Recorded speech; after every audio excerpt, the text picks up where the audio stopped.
ছাত্র জনতার অভ্যুত্থানে নিহত বগুড়া সদরের রিপন ফকিরের মরদেহ কবর থেকে তোলা হয়েছে। রোববার দুপুরে উপজেলার এরুলিয়া বানদিঘি ফকিরপাড়া এলাকায় কবর থেকে মরদেহ উত্তোলন করা হয়। পরে ময়নাতদন্তের জন্য পাঠানো হয় বগুড়া শহীদ জিয়াউর রহমান মেডিকেলে।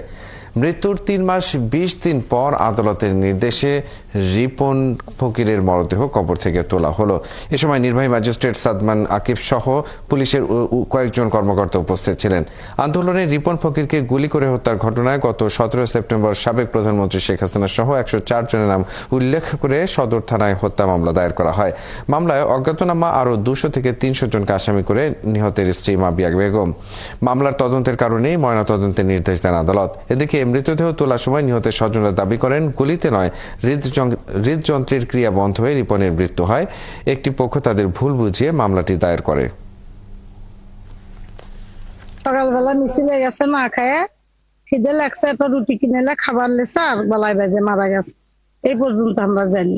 মামলা আমরা করিনি, কিন্তু মামলাটা কোথায় থেকে হলো আমরা বলতে পারবো না, কারণ আমাদের মামলা করার উদ্দেশ্য ছিল না, কিন্তু মামলা অটোমেটিক হয়ে গেছে। এটার বিষয়ে আমরা কিছু জানি না। মৃত্যু সঠিক কারণ নির্ণয় করার জন্য আজকে লাশটি কবর থেকে উত্তোলন করা হয়েছে এবং পরবর্তীতে এটা শহীদ জিয়াউর রহমান মেডিকেল কলেজ হাসপাতালের ফরেনসিক বিভাগে ময়নাতদন্তের জন্য পাঠানো হবে।